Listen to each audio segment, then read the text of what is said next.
How y'all, ladies and gentlemen, doing? Uh, this is a hard one right here. I went to the Camelo track meet, stabbing trial Monday, and it was real peaceful. It was real peaceful out there. I didn't see no erratic protesters.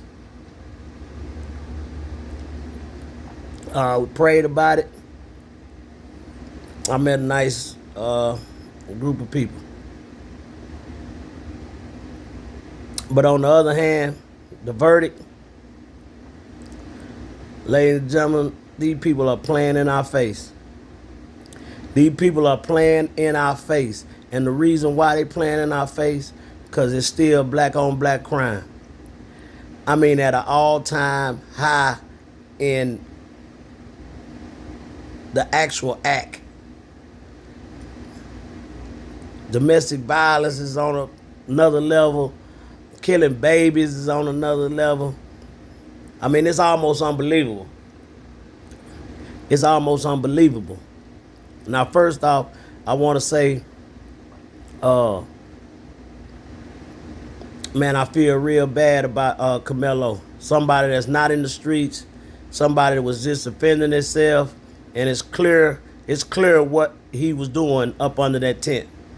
He didn't came with no with no bad intentions.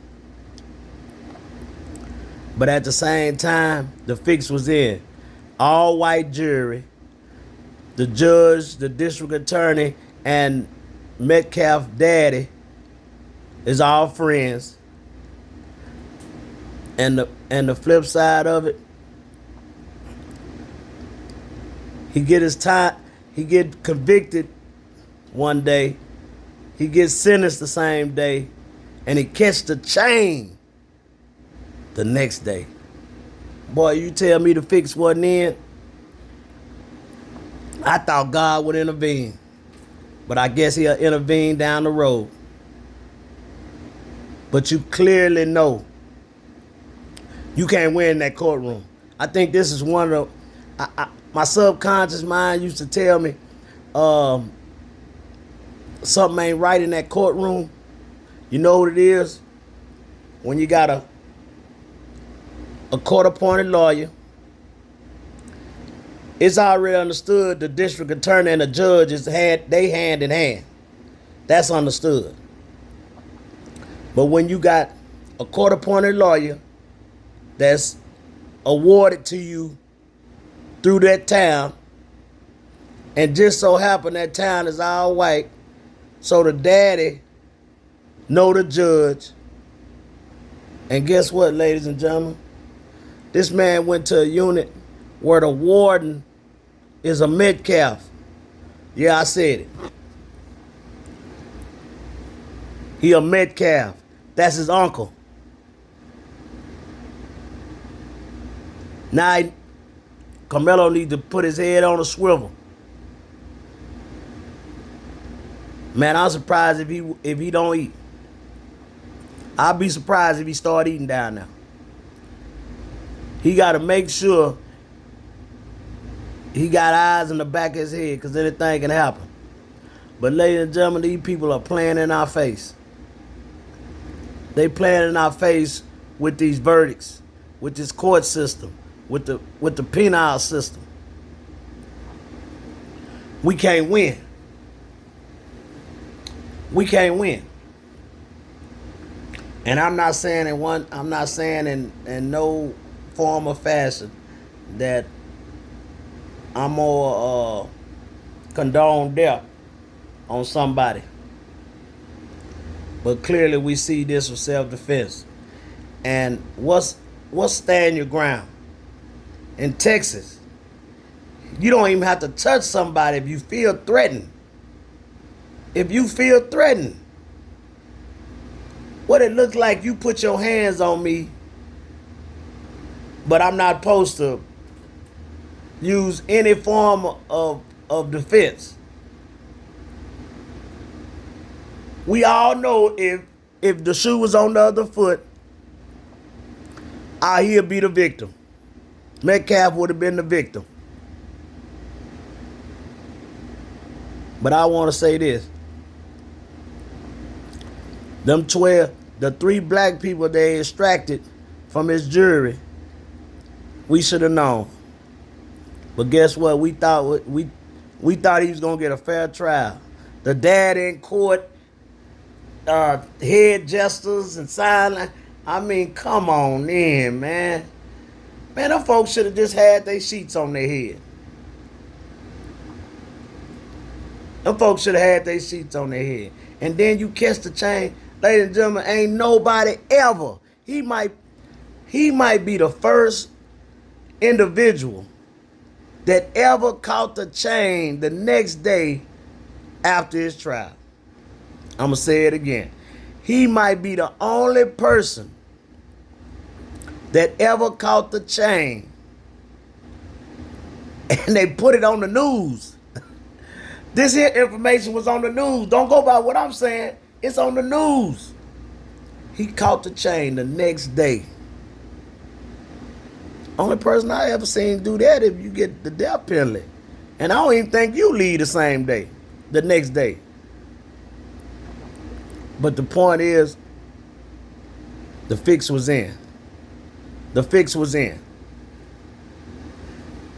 And the reason how they play, how they can play in our face, because they know half the YNs out here, they ain't even paying attention to that. They ain't even paying attention to that. Man, we losing the race, man. We losing the race bad. Like, we losing the race bad, man. We not only killing our spouse, we killing our kids. We dry running around here, jumping fences and killing. Man, the list goes on. How many ways it takes to kill a nigga, man? Like, if it ain't drugs, it's gang violence, domestic violence. I mean, killing our kids. I mean, how many ways? How many ways, man? The court system. We can't recover. And I always said, man, the crack pandemic, man, you just don't know what that did, man. That there catapult, the crack pandemic and the gang thing. That destroyed the black. We can't recover. We can't recover. I'd like to think we could, but we can't recover. This is a small group of people. It's a small percentage of people. Because you got to look at it. The young generation now, it ain't even about money. It ain't even about money. Social media done killed us. The crack pandemic and the gang pandemic, that's to stir up the pot. But social media is the nail in the coffin. It's the nail in the coffin. You got too many kids on social media, and they don't have. It's nothing positive to say. It's nothing positive. Hey man, you could come over here and do this here and do this here. Nah, you know what it is? It's nothing but negativity and roasting, and somebody getting their feelings involved.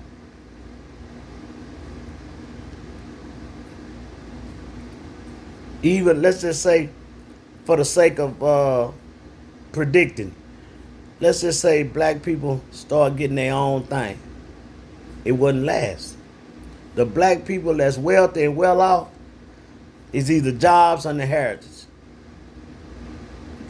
Don't believe in hairdressing. You know, you able to buy a nice car and the purse. That's, man, we the only one buying that shit. Yeah, we the only one buying hair. Just think about that. Just think about that. The Oriental people come in our neighborhood to sell black people fake hair. And it's popping. And I'm going back to, I'm sidetracked and going to to the incident that happened in South Carolina. The blacks supposed to be protesting all these uh, Chinese nail salons, and man, women gonna keep on doing that. Women gonna keep on getting their hair and nails done, and they gonna keep on buying their extensions. That's just life.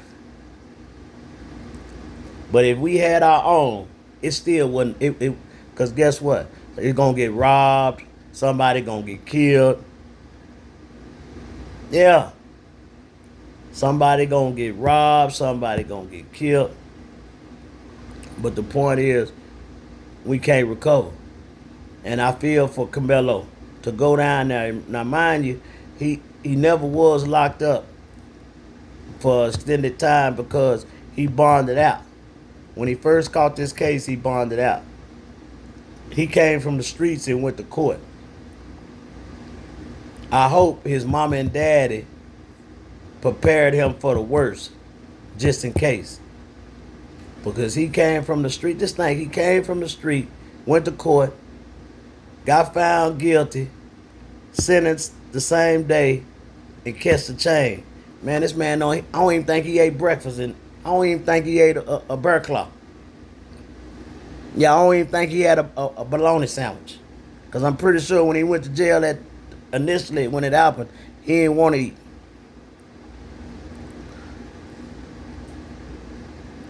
But the judge, the district attorney, and Metcalf daddy is cool. They homeboys. And then the unit he go to, the warden is a Metcalf, his uncle. Ah, damn, that ain't no hell of a coincidence. That ain't no hell of a coincidence. They already knew. Frisco is not McKinney. Frisco is not McKinney. Man, they had that already set up. Man, the fix was in when the crime was committed. We gonna get this trial sent to McKinney, because McKinney, we got everything in place for him to be ran over.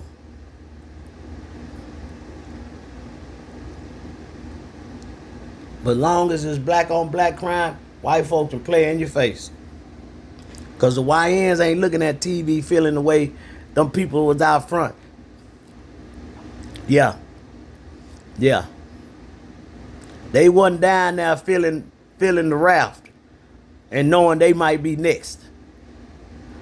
They say if you're gonna be a YN, stay in your hood. That's what the white folks are saying. If you gonna be a YN, get your ass in the hood. We gonna make sure y'all kill each other. Don't come out here and try to do nothing different. But our parents gotta be mindful and tell their kids, hey man, going to these schools where it's predominantly white, first of all, don't get the jungle fever. Second of all, man, understand the laws don't apply to you. You got to realize, man, you in white society. Walk cautiously. I get it, man. Whenever something happen, you just reacting. You just reacting. And it's really, you know what? It's really hard to stay out that situation, man. It's really hard to stay out this situation. That man didn't go up under that tent to cause no harm, man. He got a little pocket knife on him. So what? If y'all gonna start shaking down everybody at school, they get a pocket knife, do they got a case? Nah, y'all gonna tell them, hey man, get rid of that knife or throw it away. If this is hypothetical, if this man didn't have his pocket knife, he getting beat up. Point blank, he getting beat up. But I can't understand the stand your ground law in Texas. It don't apply to blacks. So we can't stand our ground. We can't stand our ground. That's why you got a lot of blacks that's out here shooting at each other. Ain't nobody using the stand your ground law. Because guess what? They know it don't apply to you. Your subconscious mind tells you it don't apply to what I got going on out here. Yeah.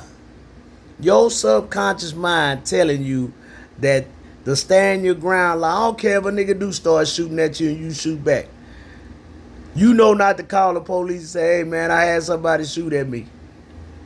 So when they do pop you, you going to jail. I'm just gonna go to jail. Golly. This man caught the chain the next day. I mean, boy, it's unbelievable. Hey, I look at it on the news, and I'm saying to myself, man, what? He caught the chain already? Something said, just look him up, man. You can't even find Carmelo Anthony, man. Like, man, it's a sad situation. It's his mom and daddy, and then you got a court-appointed lawyer. You saying you penniless? No, son. No, son, you ain't penniless. Man, if your mama and... You know what? I can't say what. I really can't say what they should do. Because they ain't no... I mean, damn, you had a court-appointed lawyer. First of all, you got a court-appointed lawyer. You didn't have to pay for him. What was they paying for? What was they paying for? As cruel as it is, man, you got to pay for your freedom. Carmelo Anthony, if you don't pay for your freedom, you finna do 17 to 20 years. Yeah, if you don't pay for your freedom. And I'm pretty sure they gonna make it to where you don't get out. I'm pretty sure that you gonna do every bit of 20 years. Well, that's a cold blow right there, man. That's a cold blow. Yeah, I thought I'd just relay this message, man. We can't win. We can't win, man. Because our soldiers is killing each other. Man, black people, we our own enemy. We our own enemy. We our own ops. Guess what? Ain't now white man is a nigga's ops. That's crazy. Ain't now white man is a nigga's ops. Say when hey man, look, when you go to court and you talk to them white folks, you don't see them as ops, but they see you as the ops. Get your op ass out of here. Nah, just think, when you kill somebody, right? If you shoot another black, you go to trial, right? The district attorney is mad at you for the act. Not on them, but just the act in general. That's why they hate you. But here it is, you black, and you know somebody that did the same act, and you cool with it. Who is the ops? Who is the ops? But, yeah, man, I feel real bad for Carmelo. And I want, man, people write that dude, man. You know, try to get in contact with him because he gonna need it, man. He gonna need it, man. The man ain't been locked up, man. Like, he came from the streets and went to court. That's a big difference. That's a big difference, man. You ain't settled in. You don't know what to look for. Man, you going straight into, ain't no jumping out the frying pan into the skillet. You straight in the skillet. And that skillet hot. But, yeah, ladies and gentlemen, I just wanted to pass this over, man, because it was bothering me. It was bothering me. All right, y'all take it easy and be careful and God bless. And pay attention to your surroundings.